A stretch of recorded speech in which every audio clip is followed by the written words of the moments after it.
So Mahaprabhu is quoted here several times from Rupa Goswami's, one of his writings, I forget.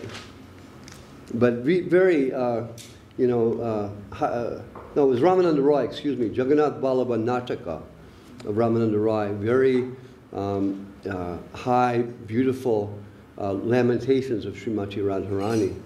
And now Mahaprabhu himself is describing what it is to feel separation from the Supreme Lord. And we've just heard how the ear is no better than a hole of a damaged conch shell. Such an ear is created for no purpose. If one does not taste the holy name and love of Krishna, he should die immediately after birth, and his tongue is to be considered no better than a frog. Nostrils no better than that of a bellows of a blacksmith. Just everything is empty without the aroma and the beauty of Krishna's body, Mahaprabhu is saying. So 34. Krishna Kara Padatala Koti Chandra Shushitala Tara Sparsha Yena Sparsha Morni Tara Sparsha Nahiyara Se Yauk Charakara Se Vapuloha Samajani. The palms of Krishna's hands and the soles of his feet are so cool and pleasant that they can be compared only to the light of millions of moons. One who has touched such hands and feet has indeed tasted the effects of touchstone. If one has not touched them, his life is spoiled, and his body is like iron. So Mahaprabhu compares touchstone and iron. Touchstone turns everything to gold and gems. Iron is the darkest of the metals, and without contact with the Lord, everything is empty. So Mahaprabhu laments that we should be dying without the contact with the Lord. And this is our actual condition, but we just don't know it. So we're going on with our lives in emptiness, actually, thinking that they're filled with all these different objects in the material world. But actually, it's really emptiness, as Mahaprabhu is telling us. Kore eta vilapana Prabhu Sachinandana Ughadiya Hridayara Shoka Dainya Nirveda Vishade Hridayara Avasade Punapi Pade Eka Shloka. Lamenting in this way, Sri Chaitanya Mahaprabhu opened the doors of grief within his heart. Morose, humble, and disappointed, he recited a verse again and again with a despondent heart. Oh, we covered this. Anyway, this is very beautiful and very important. But yes? A new friend is here. The lady who's here before? Yeah. Oh, good. She's coming back. Okay, good. Okay. So this is, the Bhakti-rasamrita Sindhu describes dainya, humility, as follows. When unhappiness, fearfulness, and the sense of having offended combine, one feels condemned. This sense of condemnation is described as dinata, humility. When one is subjected to such humility, he feels physically inactive. He apologizes, and his consciousness is disturbed. His mind is also restless, and many other symptoms are visible. So this humility means to realize what our position is in the material world, that we're very far from Krishna, very much separated, very much in a condition of being controlled by the impulses of material nature, but simultaneously wanting something higher and something better. So this stage of feeling that we must begin to depend on a connection with the Supreme Lord is humility. That means that we have nothing, ultimately this is our aspiration, that we realize that there's really nothing here in the objects of the material world. And our real destination and the real object of our desire and love is in the spiritual realm, in connection with the Lord of that spiritual realm. Sri Krishna.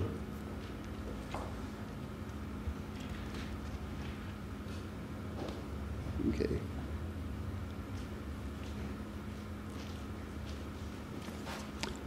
So now Mahaprabhu will cite a Sanskrit verse from Jagannath Vallabha Nataka. I'll try my best.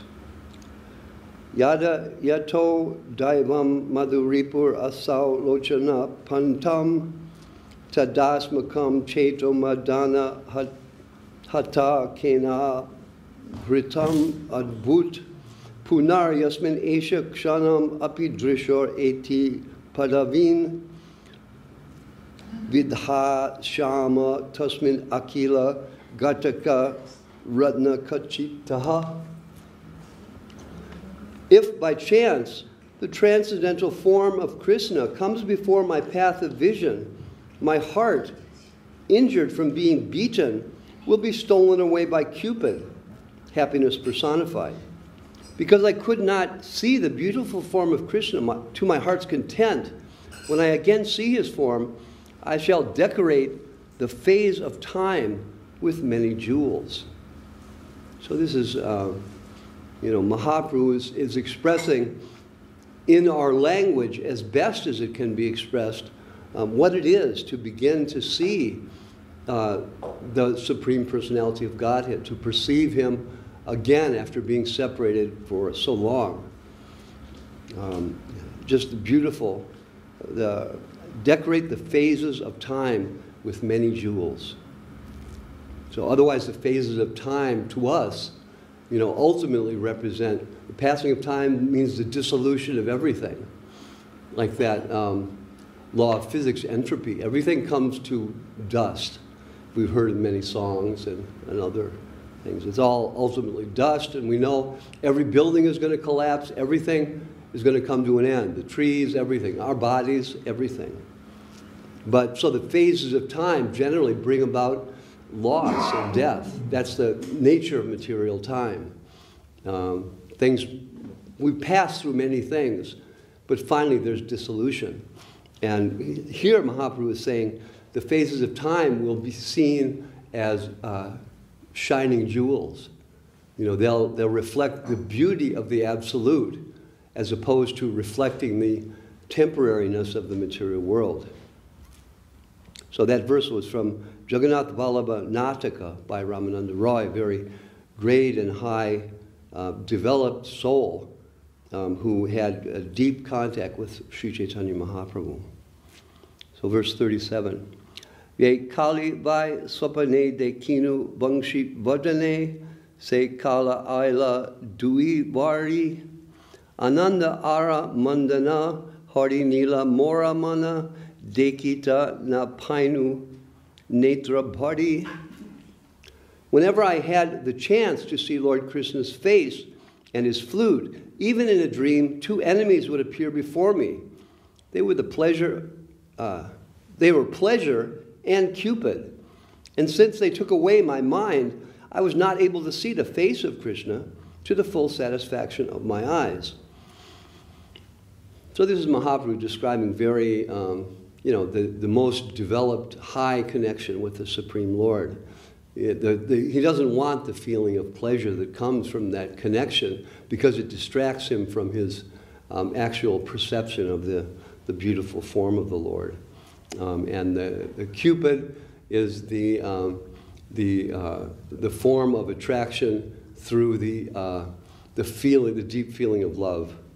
And Mahaprabhu, even these things, he's saying to us, they're distractions. He wants to just be able to see that beautiful form.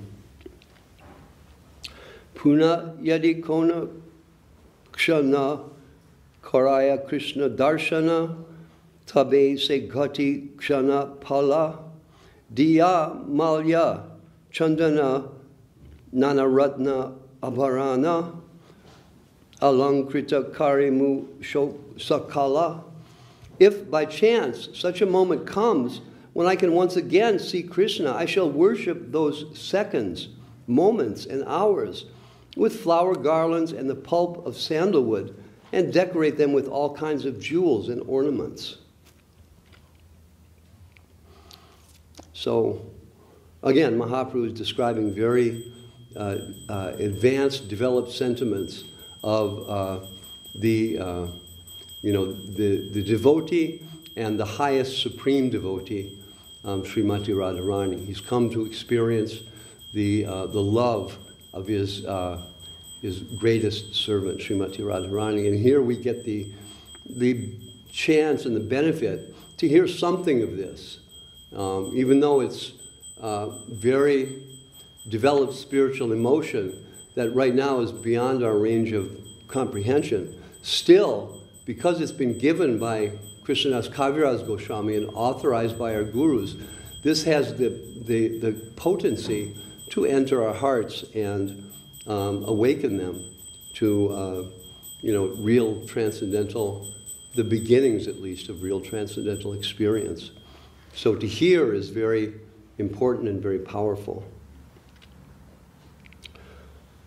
Kshane bhaya hoila marna agideke dui jana tanra puche ami na chaitanya swapna praya ke dekinu kiba ami pralapinu tomara kichu suniyacha dainya. In an instant, Sri Chaitanya Mahaprabhu regained external consciousness and saw two persons before him. Questioning them, he asked, "Am I conscious? What dreams have I been seeing? What craziness have I spoken? Have you heard some expressions of humility?" So we're told by Srila A.C. Bhaktivedanta Swami Maharaj Prabhupada, when Sri Chaitanya Mahaprabhu thus spoke in ecstasy, he saw two persons before him.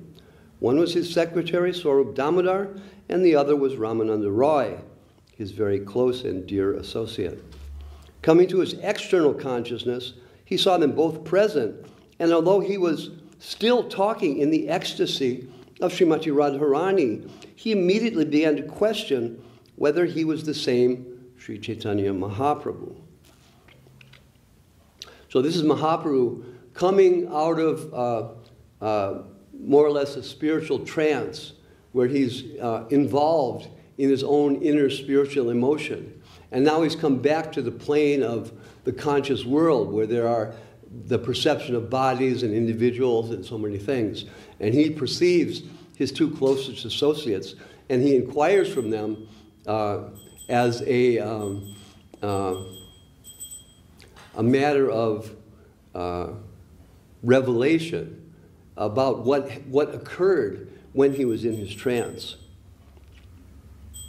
So we'll read on. Suna mora pranchera bandhava nahi Krishna prema dhana daridra mora jivana dahendriya brita mora sabha. Sri Chaitanya Mahaprabhu continued, "My dear friends, you are all my life and soul. Therefore, I tell you that I possess no wealth of love for Krishna. Constantly my life is poverty-stricken. My limbs and senses are useless."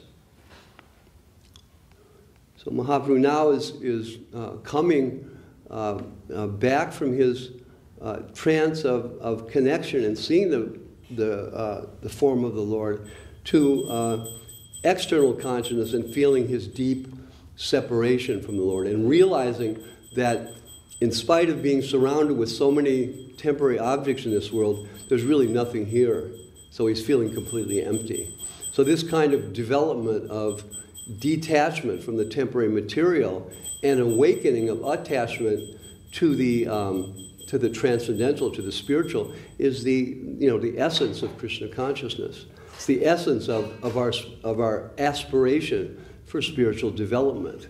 And it's the symptom of actual spiritual development when we begin to leave behind attachment to the temporary in the context of experience of a higher, more beautiful thing.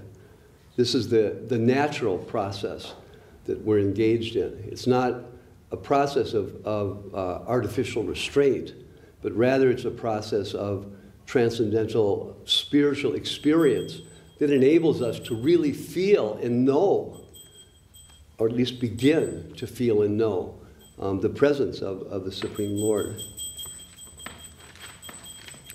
Verse 41. Puna kahe haya haya shuna swarup ramaraya e mora hridaya nishchaya shunikaraha vichara hoya naya kaha sara eta bali shoka ucharaya. Again, he addressed Swarup Damodar and Ramananda Roy, speaking despondently. Alas, my friends, you could now know the certainty within my heart, and after knowing my heart, you should judge whether I'm correct or not. You can speak of this properly. Sri Chaitanya Mahaprabhu then began to chant another verse. So now he's engaging in an exchange with Swarup Damodar and Ramananda Roy about his own experience in connection with, his manifest experience in connection with the Supreme. It's a little difficult to understand with our current intellect and mind, but actually he's simultaneously a devotee and the Supreme. So in the mood of a devotee, he's feeling great separation, humility, desperation. In the position of the Supreme, he's feeling fullness and connection. So there's, it's achintya beta beta. There's two things or more things going on in relation to Mahaprabhu and his manifestation of the symptoms of spiritual ecstasy. 42. Kai avarahi premam na hi hoy manushe loe jai hoy kasa virahe hotamni ko jai. Love of Godhead, devoid of cheating propensities, is not possible within the material world. If there is such a love, there cannot be separation. For if there is separation, how can one live? This is a verse in a common language called Prakrita. And the exact Sanskrit transformation is Koitava rahitam prema nahi bhavati manuse loke yadi bhavati kshaya viraho virahe satyapi ko jivati. So, anyway, Prakrita is a kind of a reduced form of Sanskrit that many of the Buddhist texts were written in. It's not exactly Sanskrit, but it comes from Sanskrit, and below Prakrita, there's the common languages of India, which are, the ones that are based on Sanskrit at least, which are the ones in the north and the south are different languages. Okay, 43. Akvaitava Krishna prema yena jan bunadahema se prema niloka nahaya yadi haya tana yoga nahaya tabe viyoga viyoga hoila keha nat jivaya. Pure love for Krishna, just like gold from the Jambu River, does not exist in human society. If it existed, there could not be separation. If separation were there, one could not live. So, real separation, real feeling of not being connected with the Lord puts one in an impossible position. It's impossible to survive. And this is the actual condition of the material world. And that's why ultimately we die. Because really, in the temporary world, out of connection with God, in connection with material objects and material persons and so many things like that, it actually is not substantial. There's no reality to it. So, ultimately we do have to die because we're not in connection with God. Ultimately everything disappears because we're living in a dreamlike illusion, thinking that if I get that, I'll be happy. If I get this, I'll be happy. And most people spend their whole lives doing that in one degree or other, Everybody's got, or most people have got some notion of spirit. And so their, material quests are tempered by their degree of connection with spirit. But one who's fully connected, Mahaprabhu says, he wants only the Lord. So he naturally cannot exist without his connection with the Supreme. Okay. 44. Eta kahi shachi sutta shloka pade adbhuta shune duna ekamana hana apana hridaya kaja kahite vasya laja tabu kahi laja bija kana. Thus speaking, the son of Srimati Shachi Mata recited another wonderful verse, and Ramananda Roy and Swarup Damodar heard this verse with rapt attention. Sri Chaitanya Mahaprabhu said, I feel shameful to disclose the activities of my heart. Nonetheless, I shall be done with all formalities and speak from the heart. Please hear. So this is, the Mahaprabhu is reflecting what it is to be in association with those who are also desirous of spiritual, also have a similar spiritual objective, also have a similar ideal. One must speak without formality from the heart and try to express ourselves in this way. And this is one of the necessary exchanges which enable us to survive in devotional life. We reveal our hearts to other devotees, and they reveal their hearts to us, and we come to make contact with the real self, not with the external physical self or the mental self, but with the real self, the soul that dwells in the heart. And so Mahaprabhu is of course, the form of that perfect expression of this. But nonetheless, in devotional life, we are learning how to properly express our experience. And ultimately that experience will culminate in purification and reconnection with the spiritual realm and the Supreme Lord of that realm. Okay. I can't tell if this is Sanskrit or Bengali.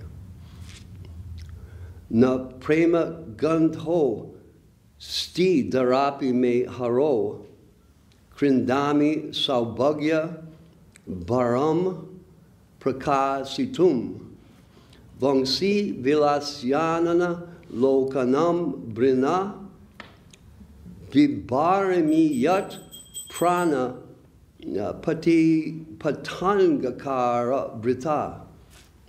I guess it's Sanskrit. Sri Chaitanya Mahaprabhu continued, my dear friends, I have not the slightest tinge of love of Godhead within my heart. When you see me crying in separation, I am just falsely exhibiting a demonstration of my great fortune. Indeed, not seeing the beautiful face of Krishna playing his flute, I continue to live my life like an insect without purpose. So here Mahaprabhu is saying, I have no connection, but at the same time, he is saying, he is exhibiting a demonstration of his great fortune. He says falsely exhibiting. So he's feeling like he doesn't have, the ultimate necessity of inner desire. And that is the eternal condition of the souls who are in a relationship with the Lord in a inferior serving position. We have no existence without connection with the Lord. And this is our eternal nature and our eternal position of fullness and completeness in life is one of a servant, one who is dependent and one who is in consciousness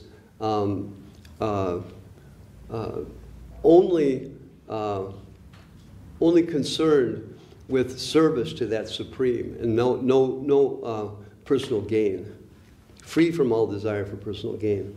So Mahaprabhu is feeling like that. He has no desires in the material world, and he's feeling that he doesn't have connection with Krishna.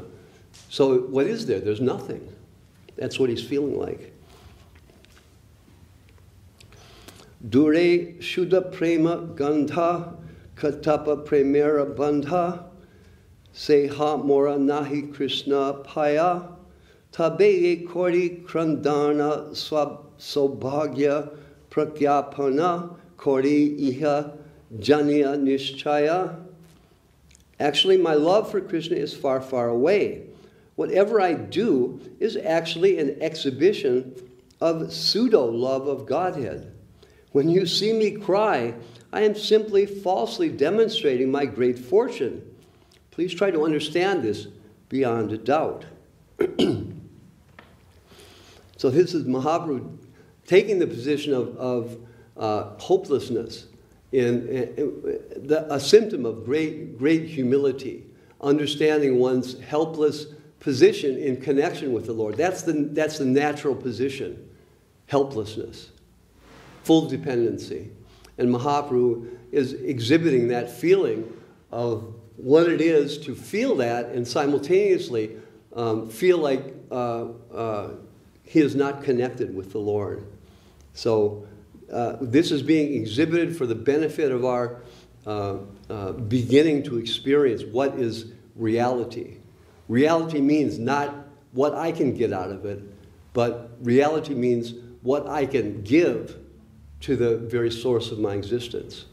That's what real existence is. And this is the instruction that's going on here for us to hear and understand that we have to change the objective of our life from personal accumulation to transcendental, reciprocal surrender and sacrifice. And in that reciprocal surrender and sacrifice, we begin to feel what love is, what real love is, selfless love is, without concern for personal reciprocal gain.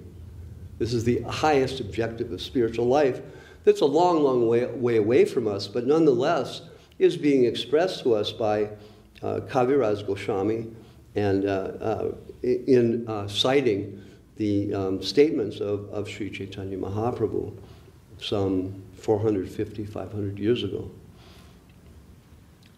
Okay. Ka-i avarahi ang premam na hi hoi manushe loe jai hoi kasha virahe hon tamu ko jai. Is that right? No, I've gotten in the wrong position, sorry. We got to hear that verse again. Okay. Yeah, this one. Yate vangsi dvani sukha nadeki se chanda mukha yadapi nahika alambana nija deha kari priti kevala kamera riti prana kitera kariye dharana. Even though I do not see the moon-like face of Krishna as he plays on his flute, and although there is no possibility of my meeting him, still I take care of my own body. That is the way of lust. In this way I maintain my fly-like life. So let's see. Kevala kamera, only lust. So he's reflecting for our understanding that without connection in service to the Supreme, we are left only with kama, personal desire. Because real desire comes from the inner soul. And the desire is going to be there no matter what. So out of connection with the spiritual realm and with the Supreme Lord of that realm, then the desire must be manifest as lust. And this is our condition as, more or less prisoners in the material world. We are lusting after different objects and different living beings and so many things. And, the lust in different degrees is manifest from, beautiful sacrificial personal exchanges all the way down to, low murder for personal objective. The range of lust goes from heaven all the way deep into hell. And this is reflected in the 14 levels of consciousness or planetary systems that are described as existing within this realm of the material world. So different levels of consciousness describing different degrees of distorted desire, ultimately meant for desiring service to the Supreme, but distorted into mundane things. So on this planet we can see also some people who are completely set up, able to enjoy fairly nicely according to their karma, and other people who are in terrible conditions, trying to find some relief through external means. These are all, for our vision and for our understanding, we can see these are different degrees of the results of a life filled with desire not directed at service to the Supreme. It's the delusion of the material consciousness. We're all deluded, and based on that delusion, we're sitting in different bodies that have different pains and pleasures and so many things like that. But Mahaprabhu is giving us a glimpse of what life is devoid of this kind of kama or lust, with ultimately prema and bhava and the experience of beautiful ecstasy and connection with the Lord. And this is the real objective of the soul. Okay.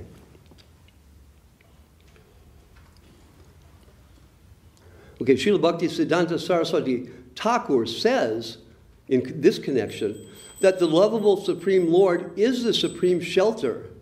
The Lord is the supreme subject, and the devotees are the object. So, grammar, subject and object.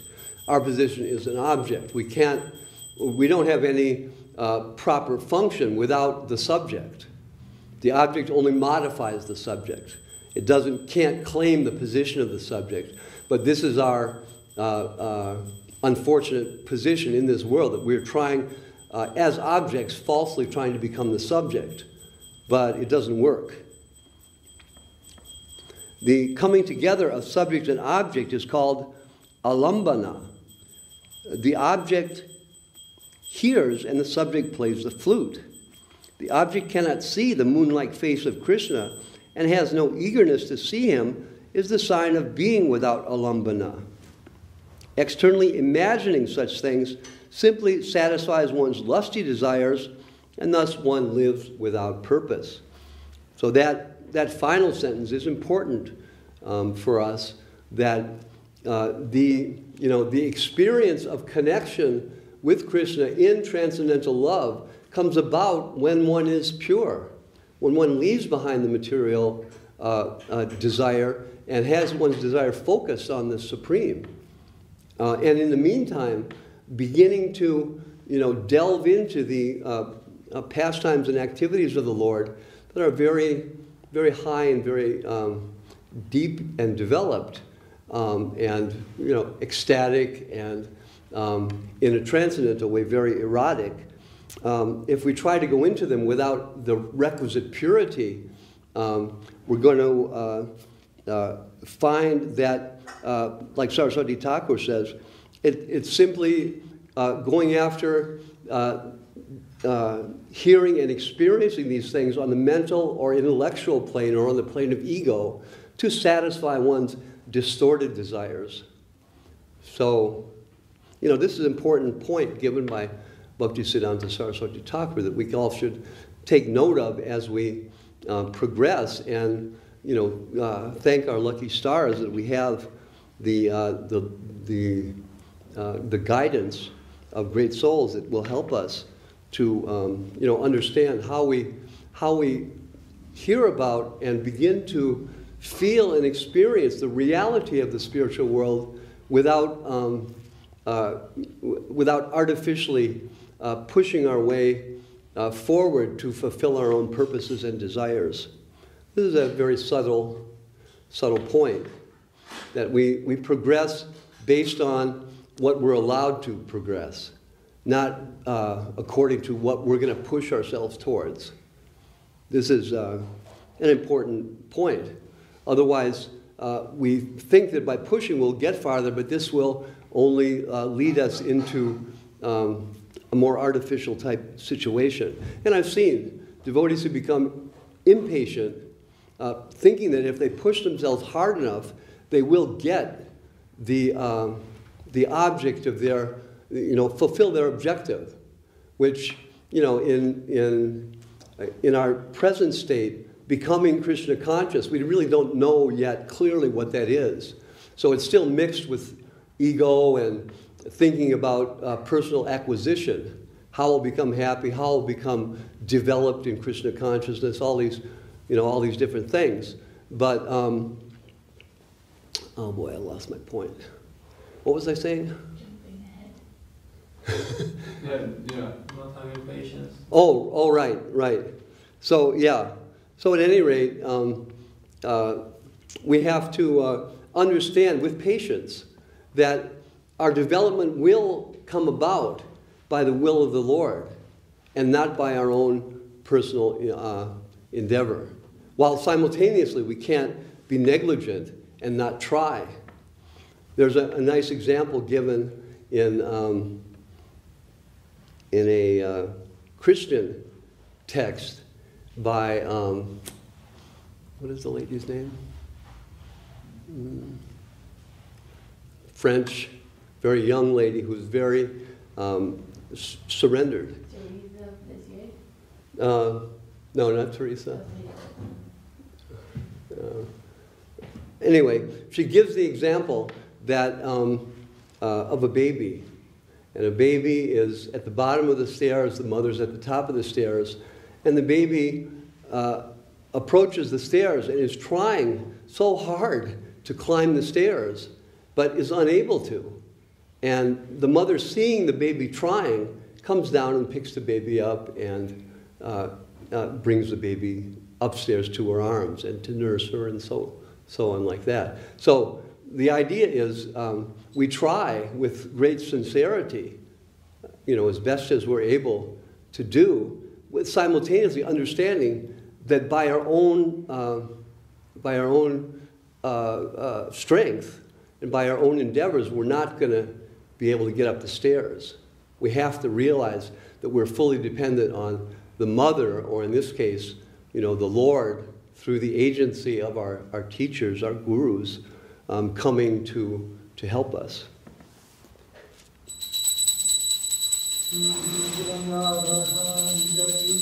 Jai.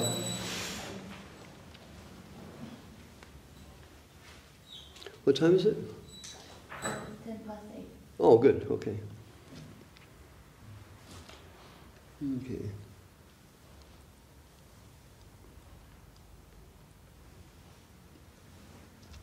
Okay, right. Okay, fly like life. And then Bhaktisiddhanta Saraswati Thakur says about alambana, reads connection. Krishna prema sunir mala yena shuddha ganga jala se prema amritera sindhu nirmala se anurage nalukaya anye dage shukla vastre yaiche masi bindu. Love for Krishna is very pure just like the waters of the Ganga.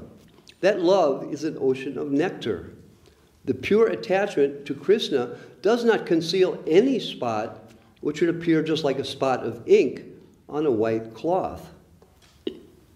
The purport given by Srila A.C. Bhaktivedanta Swami Prabhupada is unalloyed love of Krishna is like a big sheet of white cloth. Absence of attachment to the temporary is compared to absence of attachment,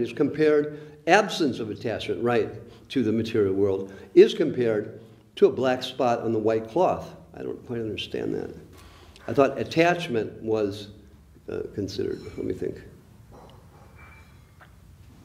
I'll read on. Just as the black spot is prominent, so the absence of love of Godhead is prominent on the platform of pure love of Godhead.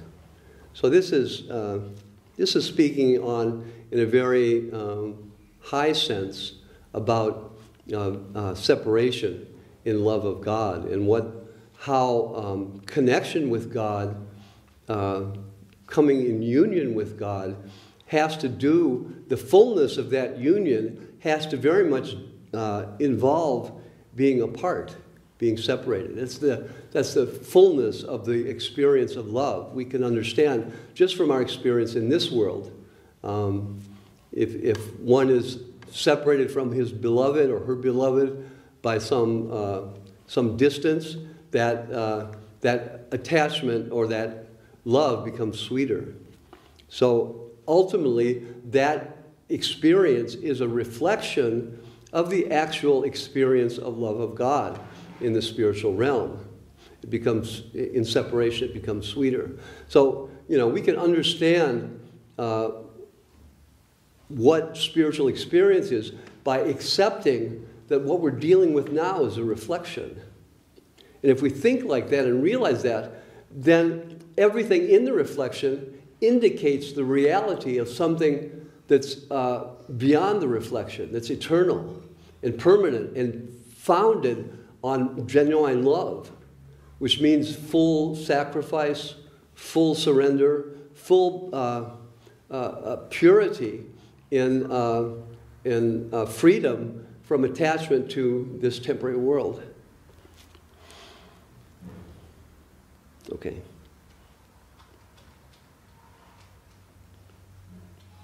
Madhya-lila. Okay. Shuddha prema sukha sindhu paitara eka bindu se bindu jagat dubhaya kahi bara yogya maya tatapi bole kaya kahili va keba patiyaya. Unalloyed love of Krishna is like an ocean of happiness. If someone gets one drop of it, the whole world can drown in that one drop. It is not befitting to express such love of God, yet a madman must speak. But even though he speaks, no one believes him. Maharaj, Yes. this is Martha. I know her, yeah. You have met her? Yeah, I've met her, and Oh.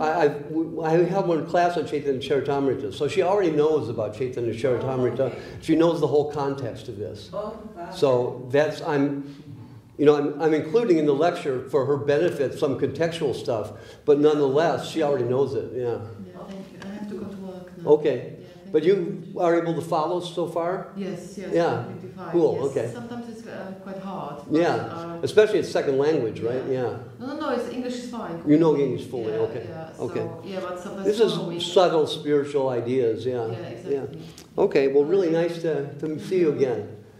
Yeah, see you soon. Yes, thank you.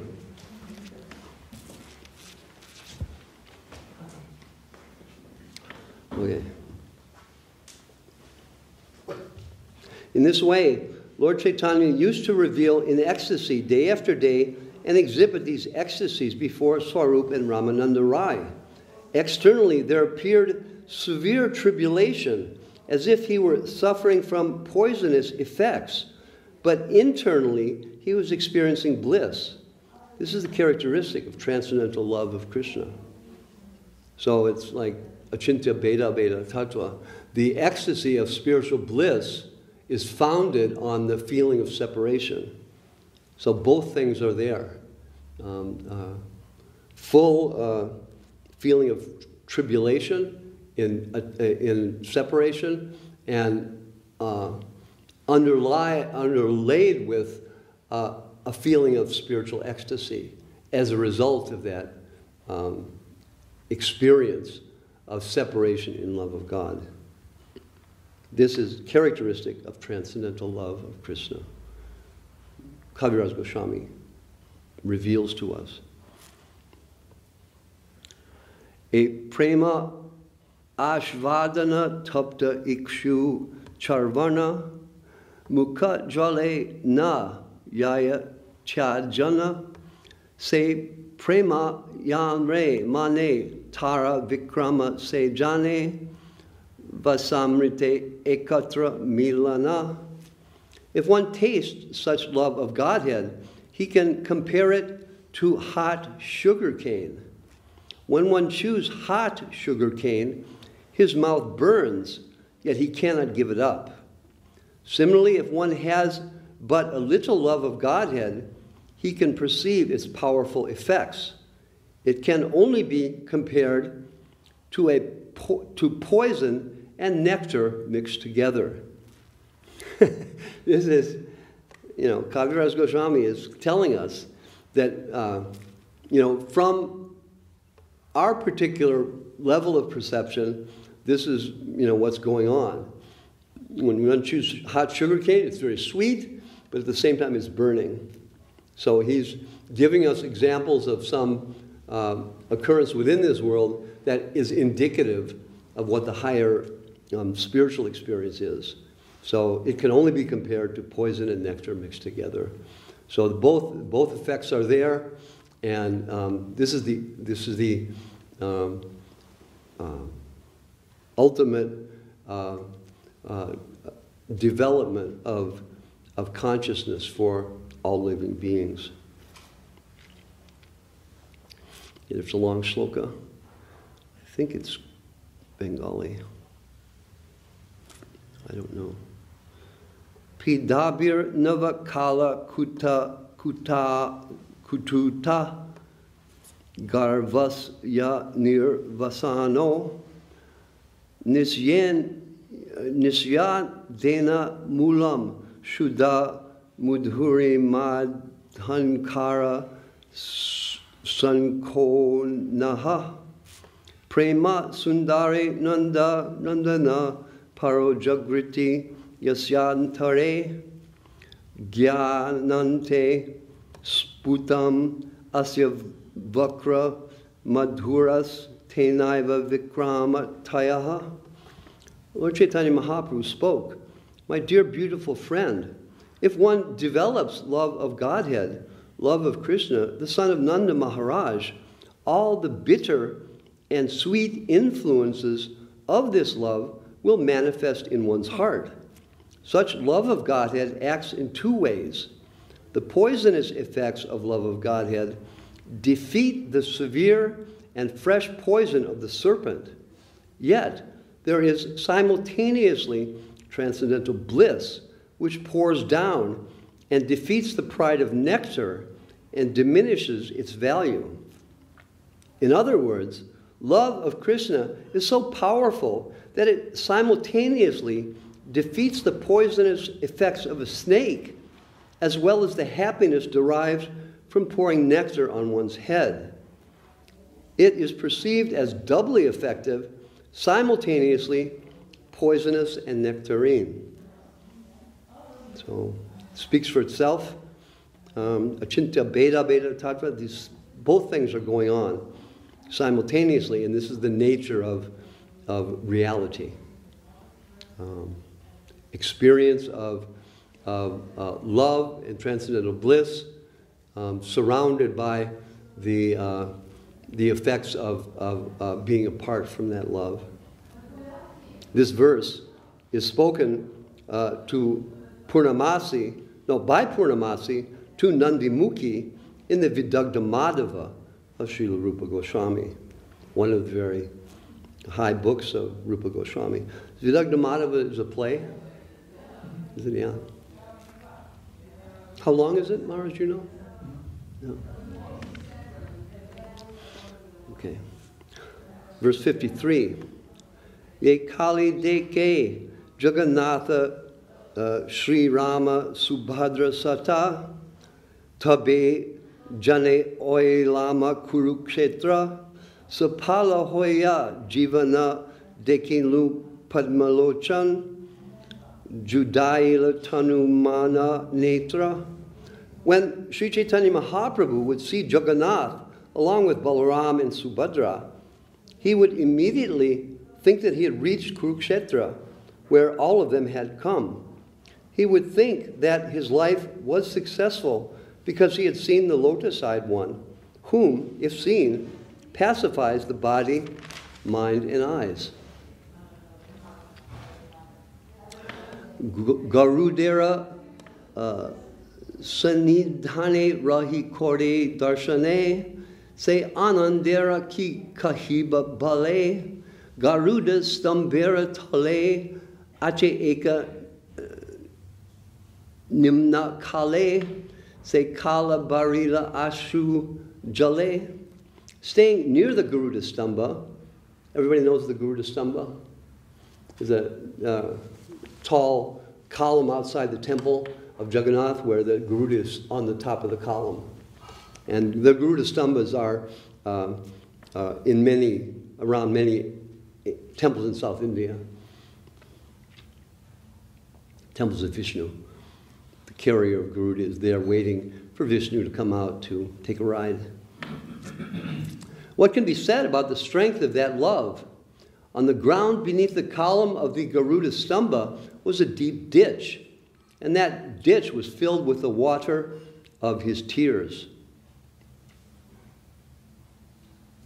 In front of the temple of Jagannath is a column on which the statue of Garuda is situated. It is called the Garuda Stamba. At the base of the column is a ditch, and that ditch was filled with the tears of the Lord. Taha hoite gari ashi matira upare vasi nake kore prithvi likana ha ha kaha brindavana kaha gopendra nandana kaha se vangsi vadana. When coming from the Jagannath temple to return to his house, Sri Chaitanya Mahaprabhu used to sit on the ground and mark it with his nails. At such times, he would be greatly morose and would cry, "Alas, where is Vrindavan? Where is Krishna, the son of the king of the cowherd men? Where is that person who plays the flute? Kaha se tribhanga tamma, kaha se binu gana, kahani se jamuna pulina, kaha se rasa vilasa, kaha nritya Gita Hasa, Kaha Prabhu Mandana Madana Mohana." Sri Chaitanya Mahaprabhu used to lament by saying, "Where is Sri Krishna, whose form is curved in 3 places? Where is the sweet song of his flute? And where is the bank of the Yamuna? Where is the rasa dance? Where is the dancing, singing, and laughing? Where is my Lord, Madana Mohan, the enchanter of Cupid?" Utila nana bhava vega mane hoila udvega kshana matra nare gunaite prabala virahanale darya hoila talamale nana shloka lagila podite. In this way, various ecstatic emotions evolved, and the mind of Chaitanya Mahaprabhu filled with anxiety. He could not escape it even for a moment. In this way, because of the fierce feelings of separation, his patience began to totter, and he began to recite various verses. Okay.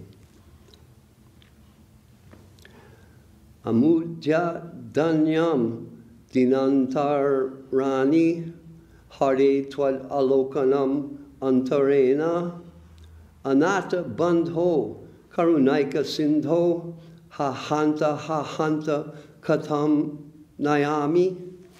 O my Lord, O Supreme Personality of Godhead, O friend of the hopeless, you are the only ocean of mercy. Because I have not met you, my inauspicious days and nights have become unbearable. I do not know how I shall pass them. This is a verse from Krishna-charitamrta by Bilvamangala Thakur.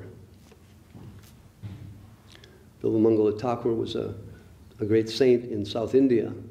And Mahaprabhu found the Krishna-charitamrta with the Brahma Samhita. Was that the one, Maharaj? I don't believe they're No? in the exact same place, but they're in the same tour. During the same tour he found them, okay. Bilvamangala Thakur existed, lived at what time? I believe in the 1000. Okay, Something like okay. that. I'm not exactly sure. So. There's a whole story behind his development into a pure Vaishnava. Tomara darshana bine adhanya e ratri dine e kala nayaya kaitana tumi anartera bandhu apara karuna sindhu kripa kori deha darshana. All the inauspicious days and nights are not passing, for I have not met you. It is difficult to know how to pass all this time, but you are the friend of the helpless and an ocean of mercy. Kindly give me your audience, for I am in a precarious position. Utila bhava chapala manahoila chanchala bhavera goti bujhana nayaya adarshane porde mana kemane paba darshana Krishna tani puchena upaya. In this way, the Lord's restlessness was awakened by ecstatic feelings, and his mind became agitated. No one could understand what course such ecstasy would take. Because Lord Chaitanya could not meet the Supreme Personality of Godhead, Krishna, his mind burned.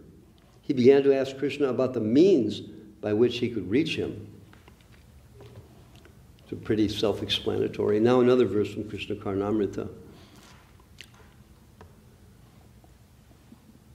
Chaisvam tri bhuvananda bhutam ityavehe matchapalam cha tava va mama vadhigamyam tat kim karoni viralam murali vilasi mugdam mukham bhujau udikshitum ikshanabhyam. Oh Krishna, oh flute player, the sweetness of your early age is wonderful. Within these three worlds, you know my unsteadiness and I know yours. No one else knows about this.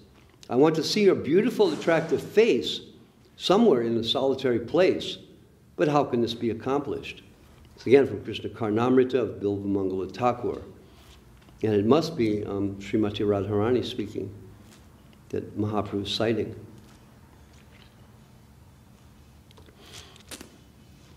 Just get a drink of water.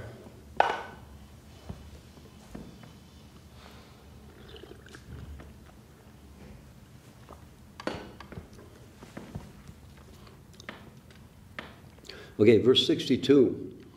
Tomara madhuri bala tate mora chapala e dui tumi ami jani kaha karon kaha yan kaha geli toma pan taha more kaha ta apana. My dear Krishna, only you and I know the strength of your beautiful features, and because of them my unsteadiness. Now, this is my position. I do not know what to do or where to go. Where can I find you?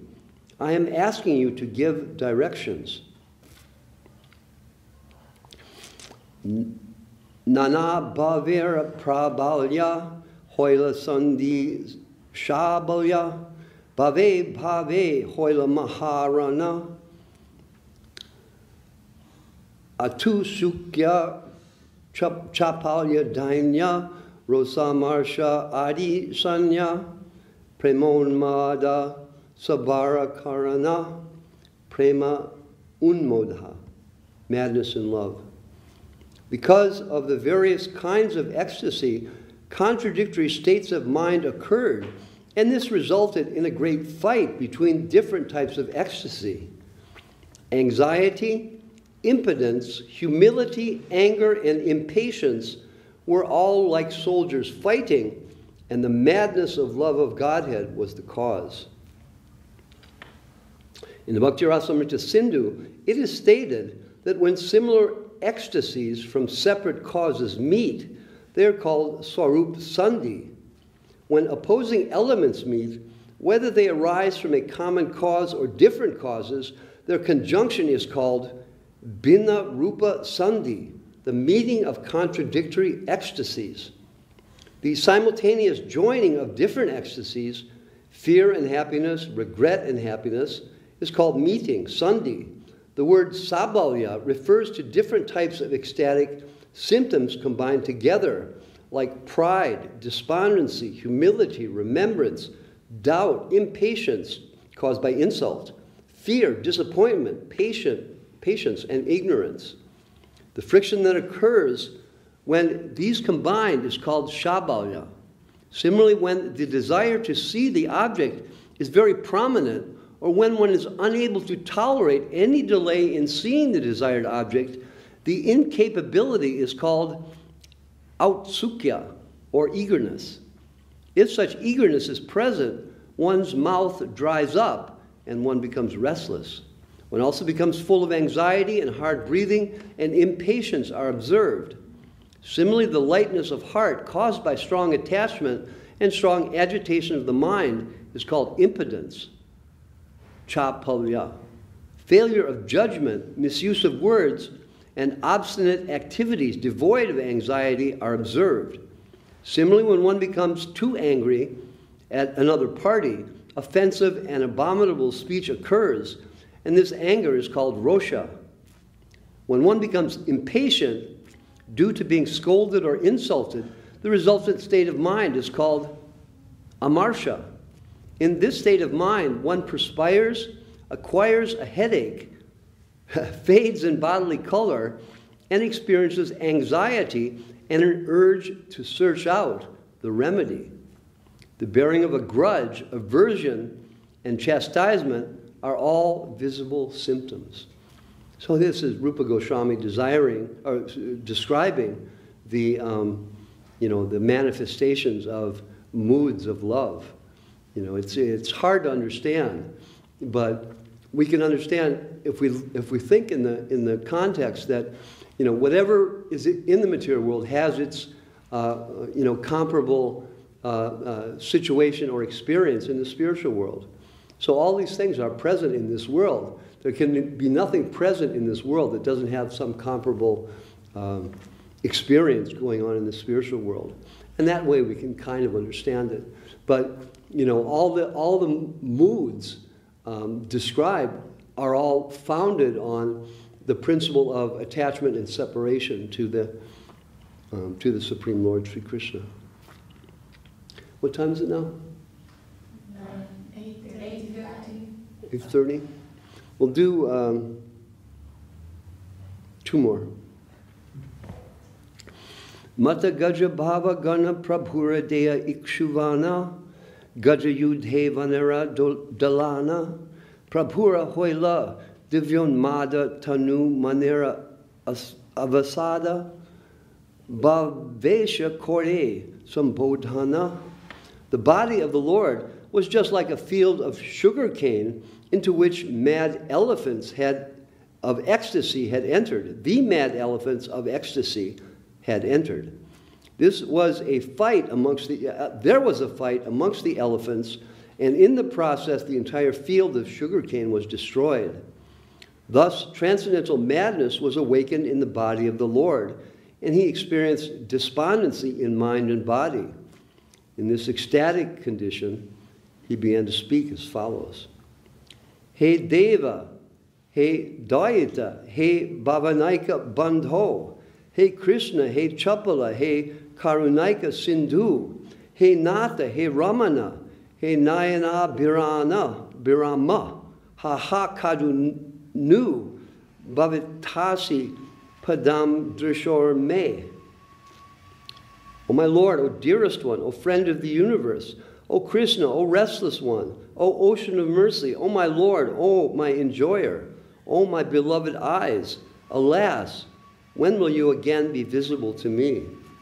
This is text 40 of the Krishna Karnamrita.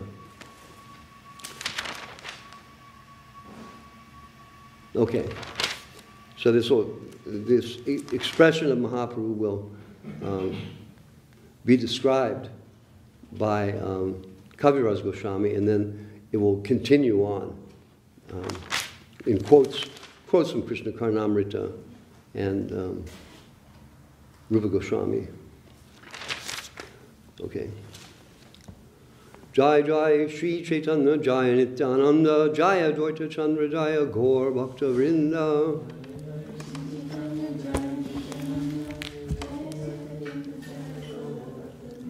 Sri Chaitanya-charitamrta ki jai.